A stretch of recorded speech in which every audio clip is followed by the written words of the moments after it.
regarder en direct cette matinée dans le cadre du 49e Congrès eucharistique à Québec. Nous venons d'avoir une superbe conférence, un témoignage en fait de José Prado-Flores, mexicain, père de famille, théologien. Alain Fauché, vous me disiez à l'instant que c'est un grand moment pédagogique. Bien, je crois que c'est quelque chose qu'on n'a pas vu beaucoup dans ce congrès. On a eu droit à des exposés très dignes, très solennels, parfois très drôles, très amusants. Mais là, on avait quelqu'un qui je dirais, avait une capacité d'utiliser les signes, les symboles, les objets et de fasciner son auditoire. Je ne sais pas si c'était comme moi, mais moi, j'ai pas vu le temps passer. J'ai eu l'impression que ça durait 2 minutes, alors qu'en réalité, c'était beaucoup plus long. On en prendrait plus. Et visiblement, il a une capacité d'animation hors du commun, parce que quand même, il ne faut pas oublier qu'il y a ici quelque chose entre 10 et 15 000 personnes. Et quand il disait « on lâche les ballons sont partis. » Et là, j'ai vu les Cardinaux recevoir une pluie de ballons dégonflés. En tout cas, bon, on ne fera pas de jeu de mots digne de certains journalistes. Mais vraiment, là, je pense que les gens vont être marqués par ce genre d'exposé, qui me semble à moi, et là, c'est le spécialiste qui va nous dire si j'ai raison, qui me semble vraiment être un exposé très catéchétique, au sens technique du terme. Qu'en pensez-vous, cher collègue? En tout cas, effectivement, je pense que c'est un pédagogue et à quelque part, c'est un catéchète dans la mesure où il va chercher les images et c'est un partage de paroles en vue de faire écho chez les gens pour que ça réagisse. Ah oui. Et à ce niveau-là, je pense que, et aussi dans l'évolution, ce qu'il a mis en place, je dirais, au niveau de certains fondements, je dirais fondements catéchétiques, c'est comment lui-même a été marqué par une expérience de parole où finalement il est passé de maître de la parole à être au service de la parole, de vouloir à un moment donné accueillir la parole puis se laisser guider par la parole. Et puis toute cette idée quand il dit au fond le péché des bonnes gens, c'est vrai, on vient au monde, on est baigné dans un univers religieux. Je dirais le sentiment religieux est très fort et à quelque part a quelque chose de très bon, sauf que l'expérience du Christ, c'est toujours la même chose. C'est comme on monte à bord. Jésus dit, écoutez, ce qui vient de se passer maintenant, il faut aller dans le monde pour assurer une présence. Et c'est un peu à ce niveau-là, je pense, Prado Flores, à travers son expérience qu'il a vu, et bon, l'idée qui vient du Mexique. Au fond, ça aussi, c'est intéressant. Qu'est-ce qui peut venir de bon d'un pays pauvre, à la limite? C'est qu'effectivement, se passe là une expérience d'humanité profonde. Et c'est ce qu'il a, genre, à mon point de vue, formé dans son tissu de catéchète. Et tout ce qui est fait, au fond, c'est d'être témoin d'une parole et de provoquer, comment je dirais ça, de provoquer les gens à se laisser travailler par la parole. Il leur dit pas comment être travaillé, mais il déplace sans cesse, disons, les éléments qui seraient plutôt bien corrects, bien ritualisés, bien organisés. On est dans le savoir-être, finalement. Exactement. Il convie à se retrouver, au fond, et puis chacun est inventif à ce niveau-là. Et toutes ces images, effectivement, hier on parlait de l'importance du corps, mais c'est tous les éléments, finalement, actuellement, on court les beaux steaks, mais des fois un steak congelé, qu'est-ce que tu fais avec? On va être maigre, mais on a du lait, mais est-ce que notre foie, c'est quelque chose, une bouteille vide ou qui est lait, qui est sans calories? Alors, finalement, sans effet. Moi, je pense que c'était fulgurant comme première image. C'est ça. Vous avez un produit, un Coca-Cola, mais un Coca-Cola qui n'a pas d'effet, finalement, à part de goûter. Ça ne sert à rien, ça ne nourrit pas. Foie édulcoré. Justement, tout au long du Congrès eucharistique jusqu'à maintenant, dans les plénières, on a eu beaucoup de remises en question. Et des remises en question qui visaient pas les petits en disant « convertis-toi », mais vraiment les grands, les penseurs, les intellectuels. Et je ne sais pas, vous, si vous vous sentez visé d'une façon particulière comme professeur de théologie, parce qu'il disait lui-même, il dit « moi, j'étais professeur », mais il dit... Dans le fond, il dit, c'était quoi? Il dit, je disais qu'un tel disait qu'un tel disait que. Oui, et il faut comprendre aussi que dans cette fonction d'enseignement, souvent, c'est ce qui nous est demandé. Hein. Je veux dire, faut pas quand même comprendre que le Congrès nous dit, devenez maintenant tous des catéchètes. Moi, je dirais, il y a un temps pour la théologie, il y a un temps pour l'exégèse et il y a un temps pour la catéchèse. Et c'est pas tout à fait la même chose. Effectivement, la distinction des ministères est très importante à ce niveau-là. Et le ministère, par contre, du théologien, c'est effectivement de reprendre en compte des réalités pour les interroger et comprendre ce qui se passe. C'est sa tâche. Et le pire drame pour un théologien, c'est de s'imaginer que son type de discours doit être le seul et unique type de discours. Et actuellement, c'est une dérive à laquelle on assiste. Là, parce qu'il y a beaucoup de gens, justement, qui crèvent des ballons. On ne peut plus avoir de plaisir, on ne peut plus fêter, on ne peut plus célébrer, on ne peut plus faire l'Eucharistie, on ne peut plus faire de congrès, parce qu'il faut être plate, il faut tout être théologiens à leur façon. Tu sais. Je me dis, ça va pas. Alors, il y a un temps pour chaque chose, il y a un niveau aussi pour les interventions, mais tout ça est connecté. Et je pense que s'il y a quelque chose que nous devons tous accueillir de l'exposé que nous venons d'entendre, c'est justement cette invitation à faire en sorte que les niveaux se connectent et que si je suis une personne qui veut être disciple de Jésus, ben j'accepte que c'est pas moi qui tiens toujours la carte. Alors, c'était des images fulgurantes, le volant et la carte, c'était vraiment intéressant. Puis qu'est-ce que je fais de ma baloune, au fond? Parce que ceci, ça ramène... Ils sont joués les grands messieurs, je pense à Marie de l'Incarnation, même dans les plus grandes expériences, c'est toujours cette idée d'une provocation, mais en même temps, c'est toujours cette idée, et là, Prado Flores le fait très fort, de dire, et moi, qu'est-ce que j'en fais? Et qu'est-ce que je vais en faire? Parce que la conversion, c'est une réalité qui nous interpelle dans notre liberté profonde. Évidemment, on peut, à un moment donné, Marie de l'Incarnation l'a dit aussi, mais lui, il reprend ça, on peut dire, oui, Seigneur, je veux te suivre, puis à un moment donné, on est heureux, et on est enflammé par ça, et c'est possible que dans l'heure qui suit, on est complètement à contresens de ce qu'on a dit, parce qu'au fond, on est faible, on est marqué par le péché, mais l'idée, c'est qu'on est en itinérance, on est en chemin, et donc, à partir de ce moment-là, c'est de se rappeler que finalement, c'est le Christ qui nous travaille à travers ça. Oui. Puis ça nous interpelle finalement aussi dans notre foi, mais en même temps, c'est 7 fois 77 fois, c'est à revivre, mais c'est le quotidien. En tout cas, c'est fascinant de voir toutes les connexions qu'on peut faire. En début d'avant-midi, on faisait le lien avec la procession d'hier qui s'est terminée dans un lieu très venteux. Et voilà que ce conférencier nous amène la thématique du vent et qu'est-ce qu'on fait avec le souffle de l'esprit. Oui, de la pneumatologie appliquée. Là. Oui, pneumatologie 101 concrète, très pratico-pratique. Et moi, je me dis, voilà que ça pose question à tout le monde. Qu'est-ce que, avec tout ce que j'ai, finalement, ça sert à quoi? Ça donne quoi? Oui. Est-ce que je suis un Coke 0 calories? C'est ce qui nous est souvent demandé. Hein? Quand on va, par exemple, dans certains médias, il ne faut pas déranger, finalement. Il faut dire ce qu'ils veulent entendre. Et malheureusement, on n'est pas là pour dire le message de Dieu. On est là pour dire une espèce d'affaire politically correcte et puis qui ne fera aucun remous, surtout. Ouais. Alors, je pense que dans ce sens-là, oui, ça nous pose question, nous, les intervenants des choses de la religion. Et ça nous oblige à nous dire, on a peut-être réussi à construire des beaux édifices intellectuels. On est peut-être crédible dans la société en tant qu'expert. Mais au fond de notre cœur, finalement, qu'est-ce qu'on veut vivre et qu'est-ce qu'on vit, où est-ce qu'on le vit? En tout cas, moi, ça rejoint, je dirais, les deux plans de ma vie, parce que comme prêtre, je suis pasteur, j'ai à être pasteur. Comme exégète, j'ai à être un scientifique aussi. Puis un scientifique, veut pas, des fois, ça pose des questions et ça saute pas dans n'importe quelle barque, sur n'importe quel bout de planche qui flotte. Hein. Alors, je suis obligé de vivre avec les deux. Il y a eu une formule intéressante. Il parlait de passer... Il disait ce qui était plus difficile, finalement, dans une conversion, c'était de passer de juste à fils. Oui. Et là, dans le fond, qu'est-ce qu'il nous dit? Juste, ça veut dire ajuster au plan de Dieu, donc à la limite correct. Mais fils, là, on est dans le relationnel. On est à un tout autre niveau. On n'est pas au niveau objectif vérifiable. On est au niveau objectif vérifiable quant au lien réel avec la personne qui donne la vie. Tout à fait. Entrer dans une expérience de filiation, une expérience de relation, une expérience d'héritier à quelque part. Et par rapport à toute la question de la mission, héritier, ça veut dire qu'on est intéressé à cette construction du royaume, mais à cette construction d'un royaume qui est animé par l'Esprit, par le Père. On revient au fond aussi le thème dont on a parlé un petit peu hier, de dire c'est essentiellement donc une Eucharistie qui tire son origine du Dieu trine, d'un Dieu amour trinitaire. Et ça, donc, ça nous le rappelle. Et c'est donc un Dieu Père, Fils, Esprit, et nous, on est à ce moment-là co-héritiers, on est fils. On a parlé ce matin, notamment dans la première conférence, de la notion de péché.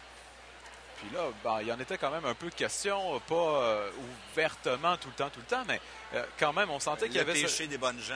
Oui, exactement. Donc, le péché d'être correct, le péché d'être finalement drabe.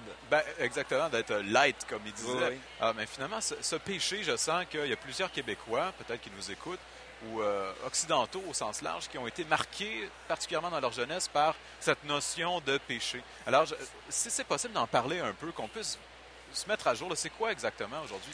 Quand on dit un péché, là... Je dirais qu'il y a toute une réflexion à faire autour de ça, parce qu'on a dans notre tradition, puis dans notre spiritualité, dans notre culture, un rapport au péché qui est essentiellement un rapport lié avec la réconciliation, tout le sacrement de pénitence. Et il y en a pour qui, là-dessus, il y a des expériences vraiment traumatisantes qui sont restées, qui sont malheureuses, parce que on a vu la réconciliation, le péché comme étant le tribunal. D'ailleurs, on appelait ça comme ça dans les ouvrages, c'est le tribunal de la confession. Et je dirais qu'au point de départ, même dans la culture, je dirais, et tout ça, ça s'explique dans l'histoire de l'enseignement religieux, l'histoire des catéchismes, on voit très bien, à un moment donné, on va dire que c'est le tribunal de la confession qui devenait comme le garant de la sécurité aussi de l'État, de l'harmonie. Il y avait une espèce de responsabilisation, et évidemment, au Québec, c'était très marqué par une dimension janséniste, très marqué par toute une question de sexualité, et il y a eu un focus énorme. Et ça, j'allais dire, ça fait partie d'un bagage avec lequel on est actuellement. Oui, mais hier, je pense qu'on a vu autre chose. Je pense que dans la longue, mais très belle célébration de la réconciliation, c'est ça on a eu la proclamation que finalement, le péché, c'est lorsqu'on n'est pas ajusté au niveau de relation, à la qualité de relation qui est possible. C'est ça. Et le péché, il s'en va lorsqu'on commence à faire la vérité là-dedans. Puis ce qui était fascinant, c'était de voir le jeu des deux fils. Le super fils, l'excellent fils, l'extraordinaire fils, lui aussi était pécheur. Et je pense que d'une réflexion, la confession, si on retrouvait le vrai sens de la confession, c'est d'abord confesser que Jésus-Christ est Dieu, c'est confesser que notre salut est là. Et par rapport à cette confession, c'est d'abord une confession de foi. Et face à cette confession, je peux reconnaître que je suis pécheur et que je m'ouvre à lui et que je lui demande de me guider. Alors c'est pour ça que je dirais, c'est pas un concours. La confession, c'est d'abord une confession de foi qui m'amène à reconnaître mon état de pécheur, et dans le sacrement de réconciliation, ça devient une démarche de réconciliation, ça change toute la donne, ça. Et à partir de ce moment-là, si on revient même à Saint Paul, aux Romains, quand il va dire à un moment donné, « Heureuse faute qui nous voit est tel sauveur », c'est-à-dire retrouver le sens, se retrouver dans son sens de pécheur, c'est se retrouver comme marqué effectivement par un repli sur soi, par cette tendance à vouloir s'approprier des choses et cette difficulté à s'ouvrir à la dimension du monde. Et à ce niveau-là, c'est en raison de ce péché que le Christ s'est fait homme, j'allais dire que Jésus s'est fait homme, pour nous ouvrir les voies du salut. Et c'est ce qui amène Saint Paul donc à dire « Heureux péché, non pas parce que ce nouveau est tel sauveur ». Et là, il y a une perspective, mais je pense qu'il y a tout un travail de catéchèse, de pastoral qui est à retrouver par rapport à ça, et qui doit être centré, une catéchèse qui est centrée sur le plan d'amour du Père, et non pas centré sur le tribunal. Oui. Il y a une dimension au niveau des pathologies, je dirais, qui relève, et ça, heureusement qu'il y a tout un travail avec les thérapeutes, tout ça, parce que les thérapeutes sont là pour nous aider à régler des malfonctionnements. Parce qu'on a tous des blessures, on a des éléments qui font qu'on fonctionne mal dans la société, et il y a des choses qu'on a, j'allais dire, à régler avec notre petite enfance. Bon, c'est une chose. Le péché dont on parle dans la foi, évidemment, il y a des traces qui viennent de là, mais le péché, c'est de dire, écoute, à travers tout ça, Seigneur, je reconnais que tu es mon Dieu et je me remets à toi, je m'abandonne à toi. Et pour m'abandonner à toi, ça veut dire que je reconnais que j'ai mes limites, donc que je suis pécheur. Et en raison de ma nature de pécheur, je sais par contre que je ne suis pas seul. Et dans ma foi, je sais que je suis un pécheur appelé à un salut. Et donc, c'est toute une autre perspective à ce moment-là. Et je pense que tant qu'on n'aura pas retrouvé ça, on va encore avoir l'image d'un péché qui nous amène à la confession dans la petite boîte noire, un tribunal avec tous les éléments d'inquiétude. Oui. Et il faut le prendre en compte, mais c'est une réalité qu'il faut nettoyer puis purifier. Est-ce que ça se peut qu'auparavant, on accède davantage le péché sur une notion que je qualifierais presque d'échange économique avec Dieu? Un peu comme un troc. Oui, on voulait se mettre en règle, au fond. C'est ce qu'on disait. On allait régler. On voulait être juste. Oui, comme il vient de dire. Juste pas au sens biblique, je dirais. C'est énorme. Comme tu dis, un peu au sens économique. Puis comme disait tout à l'heure, je suis juste avec Dieu, la chose est là, mais je ne suis pas fils dans ce rapport-là. Mais justement, c'est qu'il y en a toujours une transaction avec Dieu, mais est-ce que je la fais en tant que son égal ou en tant que son fils? Voilà. C'est pas la même chose. Ça change complètement la dynamique. Je me souviens quand j'étais jeune, j'allais jouer... Ça fait pas longtemps. Ouais. Non, c'est vrai. Mais bon, quand j'étais petit... Quand t'étais plus jeune. J'allais jouer au golf. J'avais pas un super tempérament. Puis j'étais pourri aussi. Alors, quand je disais, bon, ben là, j'aimerais bien le réussir le coup suivant, je devais avoir 13-14 ans. Là, je disais, mon Dieu, j'ai dit, si tu me fais réussir le coup suivant, je vais faire quelque chose de bien ce soir à la maison pour aider mes parents. Bon, je me disais ça intérieurement, puis là, je manquais mon coup, puis je disais, ah, tu l'auras voulu. Oui, alors, Mais c'est une étape dans le développement spirituel, ça, d'essayer justement de mettre la main sur Dieu. Tu étais en train de vivre l'expérience de base de ce qu'est la religion, c'est-à-dire, il y a une divinité que je perçois, puis j'essaie de me l'accaparer en monnayant ses services. Mais c'est pas aussi un peu le danger, comme disait José Prado Flores, qui disait, finalement, moi j'avais l'impression d'avoir la science, j'avais la connaissance de Dieu, mais... Tu n'étais pas fils. C'est ça. Tu n'étais pas fils. Et en plus, tu étais pourri au golf. Et je pense que c'est ça, mon étude, le discernement, quand on dit l'expérience religieuse profonde, puis ça, c'est bien étudié au plan de la psychologie des profondeurs et tout ça, c'est une espèce de rapport à un absolu, un transcendant, où on veut négocier. Je dirais, dans tout être humain, c'est une réalité qui est présente, où finalement, il y a une espèce de rapport où on essaie de s'approprier les bienfaits d'une force. Bon, il y a tout l'aspect magique ou l'aspect mythologique qui est à travers ça. Et dans l'expérience du Christ, précisément, c'est là, passer à un autre niveau qui entre dans une dimension relationnelle, une dimension filiale. Et là, c'est une expérience de rencontre. Et ça se vit, je dirais, c'est là l'expérience de la foi qui est de la fiance, d'une confiance, c'est une confiance amoureuse par rapport à une expérience, je dirais, de religiosité, mais qui est très importante. Je dirais, c'est une étape. On va dire que l'expérience de religiosité est un terrain qui prépare à une expérience de foi. Parce qu'à un moment donné, l'expérience de religiosité nous amène à chercher, disons, à entrer en relation avec l'au-delà. Et à travers l'expérience de foi, c'est que tout à coup, celui que je recherchais, il était déjà là et je l'ai reconnu dans la foi. Ce que disait saint Augustin au fond. Seigneur, je ne t'aurais pas cherché si je ne t'avais pas déjà trouvé. Mais on le cherche de mille et une façons dans l'expérience religieuse. Et au niveau de l'expérience de la foi, là, on passe, c'est-à-dire à une étape de filiation. Est-ce qu'on doit chercher à tout prix à éviter le péché? Ou si, sans l'encourager, on peut se dire, eh bien, vu que c'est le lot de chaque personne, on est mieux de se concentrer sur les façons de composer avec ce péché. Je donne un exemple. Quand j'étais à Sainte-Anne-de-Beaupré, ceux qui ont visité la basilique de Sainte-Anne-de-Beaupré, à l'époque, il n'y a pas longtemps, encore une fois, mais il y avait une personne pour le nommer, Régent Bernier, qui est une personne, je crois que vous connaissez sans doute, qui a écrit un superbe livre sur le chemin de croix. Et Régent m'avait dit, puisqu'il était mon patron à l'époque, m'avait dit, tu vois, quand tu montes l'allée centrale dans la basilique à Sainte-Anne, tu as en mosaïque sur le plancher une représentation des 7 péchés capitaux. Ouais. Et il dit, la tentation, tu vois, c'est de marcher en essayant de les éviter. Mais il dit, finalement, ce qui t'attend au bout, c'est le Christ en croix. Et il est en croix, il est mort, mais il dit, toi, pour arriver au bout, il dit, tu dois marcher sur tes péchés. Il dit pas pour les fouler aux pieds, mais pour te rappeler que tu peux constamment tomber. C'est ça, mais en même temps, et j'ai vécu une démarche catéchétique fantastique lors de la célébration d'un baptême la veille de Noël cette année, dans la basilique. Il y avait seulement la petite famille qui était là. Et puis, on a marché cette allée des péchés capitaux. Et l'utilisation que les gens en ont faite, c'est de dire, c'est ça qu'on ne veut pas vivre. Okay. Ça, c'est l'avarice. Ça, je ne veux pas vivre ça. Ça, c'était l'animal. Ça représente l'orgueil. C'est vrai. C'est pas ça. Parce que si je fais ça, c'est pas ce que Jésus me propose. En tout cas, oui. Les liens étaient fabuleux. Puis, ça n'avait rien d'obsessionnel. C'était pas, faut absolument que je fasse pas ça. Non. Okay. C'était, si je fais ça, je me prive d'être ce que Dieu me permet d'être. Alors, c'était très fort de voir qu'une famille, dans ces mots tout simples, qui portait un enfant au baptême, pouvait, à l'aide de ces représentations des péchés capitaux, réajuster les choses.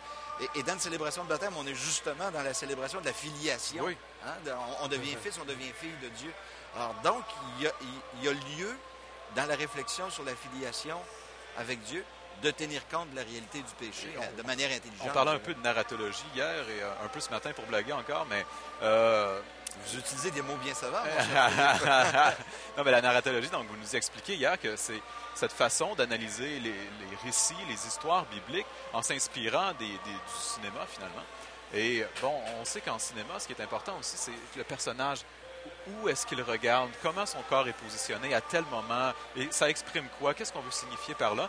Et ce que je trouve intéressant, justement, pour continuer, parlant encore de cette allée centrale où il y a les péchés capitaux à Sainte-Anne-de-Beaupré, c'est que quand tu regardes tes péchés, tu perds de vue le Christ qui est au bout, parce que tu as la tête penchée. Mais quand tu lèves la tête, tu es quand même dans le péché. Mais quand tu lèves la tête, c'est le Christ que tu vois au bout de l'allée centrale. Et ça, je trouve que ce qui est intéressant, parce qu'on peut le comprendre intellectuellement, dire « Ah, si, ce sont les péchés, et tel animal symbolise ça, regardez la beauté de la mosaïque. » On pourrait dire que c'est un changement d'horizon. C'est ça. Hein? C'est-à-dire que là, le point de vue n'est plus tout à fait exactement le même, et excusez le mot, on focalise sur autre chose. C'est fort intéressant. Oui, je repense à des expériences, à diverses choses. Je pense que ce qui est dommage, à un moment donné, c'est quand on devient obsessif par rapport au péché et au mal. On devient tellement obsessif qu'on perd de vue, à la limite, notre finalité, ou ce vers qui on va. C'est pour ça, même dans la démarche du Congrès, ce qui est fascinant, on parle de l'Eucharistie, une eschatologie dans l'histoire, c'est-à-dire il y a une fin, comme au Mont Tabor, il y a une transfiguration qui est présente, d'une eschatologie, d'une Eucharistie qui crée une communauté, d'une eschatologie pour la mission. Mais je dirais, dans notre vie, à un moment donné, de savoir que le Christ mort ressuscité, il est présent et ça ne peut pas se défaire. Bon, c'est notre vie. Et je me dirais, à partir de ce moment-là, c'est ce qui doit nous animer. Et c'est sûr que, là aussi, je reviens à Marie de l'Incarnation, parce qu'elle a des textes en me disant, à un moment donné, elle répondait à son fils qui dit, mais qu'est-ce que je dois faire? Je suis tellement pris par tel problème, puis telle tentation, tel péché. Et elle dit, vous savez, ces péchés-là, quand ils sont là au cœur de vous, et offrez-les, priez, confessez-les, mais poursuivez votre route, et surtout, ne vous attardez pas à vous occuper que des péchés, parce que vous ne occuperez plus de vous occuper de la vie.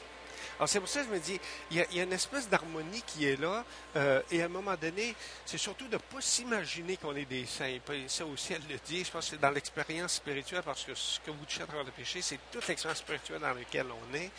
Je pense qu'on a besoin d'une réflexion pour retrouver qu'on est des êtres du souffle. Il parlait tout à l'heure, Prado Flores, la roua, le souffle qui est là. Alors, est-ce que notre souffle, on va le prendre pour souffler sur les péchés, ou si on va le prendre, je veux dire, pour embrasser puis pour souffler sur la vie? Oui. Alors, là c'est l'idée. Alors, si moi, je veux être un saint, puis si je veux éviter tous les péchés, autrement dit, je veux contrôler ma sainteté, à partir de ce moment-là, je m'épuise complètement. Parce que de toute façon, je ne suis pas capable de me faire saint. Et je peux me rendre disponible. Et c'est le Christ qui m'a justifié. C'est le Christ qui va me justifier. C'est le Christ qui est mon sauveur. Et c'est lui qui est ma voix. Et puis, comme dit encore Saint Paul, de toute façon, arrêtons de nous paniquer parce que il dit dans l'Évangile aux Romains, vous savez, Dieu a fait le péché et il a créé l'homme pécheur pour que le Christ vienne le sauver. Alors, si tu as essayé d'enlever le péché, tu as essayé d'enlever ce que Dieu a fait. Fait que Dieu t'a fait comme ça pour que le Fils te sauve.